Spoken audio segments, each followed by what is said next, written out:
بسم اللہ الرحمن الرحیم۔ السلام علیکم ویورز، کیسے ہیں آپ سب؟ اللہ تعالیٰ سے دعا ہے کہ آپ سب خیریت سے ہوں۔ ہماری آج کی ویڈیو کا عنوان ہے یوم پاکستان، جشن آزادی مبارک۔ 14 اگست آزادی کا دن ہے۔ اس روز پاکستانی اپنی آزادی کی سالگرہ مناتے ہیں۔ پاکستان میں 14 اگست کا دن ہمارے لیے ایک قومی تقریب کی حیثیت رکھتا ہے اور ہر سال انتہائی جوش و خروش سے منایا جاتا ہے۔ 1857 کی ناکام جنگ آزادی کے بعد مسلمانوں پر مایوسی کے بادل چھا گئے اور غلامی کی سیاہ رات کے اندھیرے ہر طرف چھا گئے۔ غلامی کا یہ دور بدترین دور تھا۔ مایوسی اور بددلی کے اس نازک دور میں اللہ تعالیٰ نے مسلمان قوم میں ایسے رہنما پیدا کیے جنہوں نے مسلمانوں کے اندر آزادی کی طلب پیدا کی۔ ان رہنماؤں میں سر سید احمد خان، مولانا شبلی، مولانا ظفر علی خان، چودھری رحمت علی اور سب سے بڑھ کر علامہ اقبال اور قائد اعظم خاص طور پر قابل ذکر ہیں۔ ان رہنماؤں نے مسلمانوں کو خواب غفلت سے جگایا۔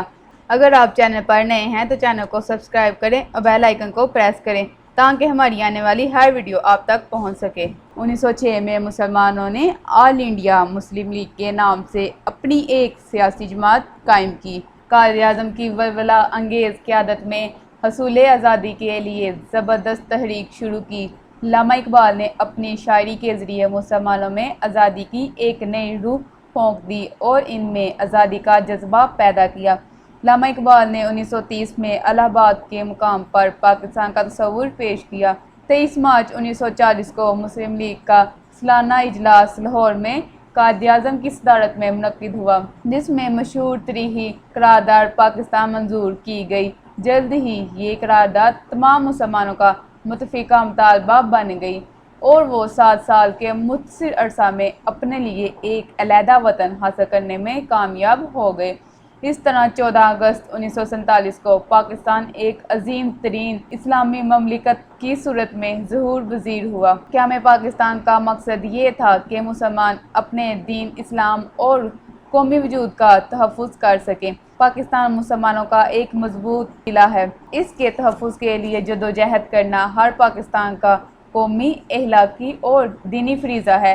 پاکستان کا دن ہر سال نہایت شان و شوکت اور جوش و خروش سے منایا جاتا ہے۔ شہروں اور دیہات میں بازار اور گلی کوچے جھنڈیوں سے سجائے جاتے ہیں۔ سرکاری عمارتوں اور عام مکانات پر قومی پرچم لہرائے جاتے ہیں۔ اللہ تعالیٰ ہم سب کو پاکستان کے تحفظ کے لیے جدوجہد کرنے کی توفیق عطا کرے اور ہم سب کو دین کے اصولوں پر عمل کر کے زندگی بسر کرنے کی توفیق عطا کرے، آمین۔ اقبال کہتے ہیں، ایک ہو مسلم حرم کی پاسبانی کے لیے، نیل کے ساحل سے تا بہار کے کاشغر تک۔